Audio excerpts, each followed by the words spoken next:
ایک شخص ایک قافلے کو دیکھتا ہے، اس قافلے والوں کے پاس جاتا ہے اور اس میں ایک لڑکی ہوتی ہے، بڑی حسین و جمیل ہوتی ہے۔ وہ اس پر جب نگاہ ڈالتا ہے تو اس کا ذہن کے اندر بری خواہش پیدا ہوتی ہے۔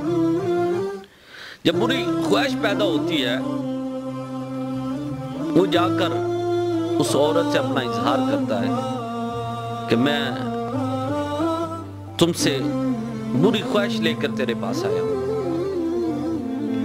وہ عورت آگے سے کہتی ہے اچھا، رات کا وقت ہو جاتا ہے، وہاں پہ رک جاتا ہے۔ جب آدھی رات کا وقت ہوتا ہے تو وہ عورت پھر وہ خواہش پیش کرتا ہے، تو وہ عورت کہتی ہے جاؤ دیکھ کے آؤ، سارے سو گئے ہیں۔ وہ جاتا ہے، ادھر دیکھتا ہے ادھر دیکھتا ہے، سارے چکر لگا کے آتا ہے، ہر کسی کو دیکھتا ہے، سارے سو چکے ہوتے ہیں۔ اب وہ شخص بڑا خوش ہوتا ہے اندر ہی اندر سے کہ یہ رضامند ہوگی یہ برائی کے لیے، میری بات مان لے گی۔ جب واپس آ کر اس عورت کو بتاتا کہ سارے سو گئے ہیں، تو وہ عورت کہتی ہے واقعی سارے سو گئے ہیں؟ ہاں سارے سو گئے ہیں۔ اچھی طرح دیکھ کر ہاں سارے سو گئے۔ اچھا سارے سو گئے؟ ہاں سارے سو گئے۔ اس نے کہا تو رب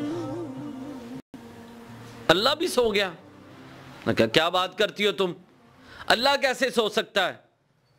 اللہ تو سونے سے پاک ہے، نہ تو اللہ کو کوئی تھکن ہوتی ہے، نہ اللہ سوتا ہے، نہ اسے کسی قسم کی اونگ آتی ہے، اللہ تو سونے سے پاک ہے۔ تو اس نے کہا اللہ اگر سویا نہیں، نہ اسے تھکن ہوتی ہے، نہ اسے اونگ آتی ہے، وہ تو ہمیں دیکھ رہا ہے، یہ نہیں دیکھ رہے تو وہ تو کم سے کم دیکھ رہا ہے۔ جب اس نوجوان نے اس کی بات سنی تو چیخ ماری اور زار و قطار رونا شروع ہو گیا اور جنگلات میں نکل گیا، اور اپنی پوری زندگی اس نے جنگلات میں گزاری، توبہ کرتے اور اللہ کی عبادت میں گزارتی ہے۔ اور یار اللہ کے بندو تم ذرا اس چیز پر غور کرو، بات تو چھوٹی سی ہے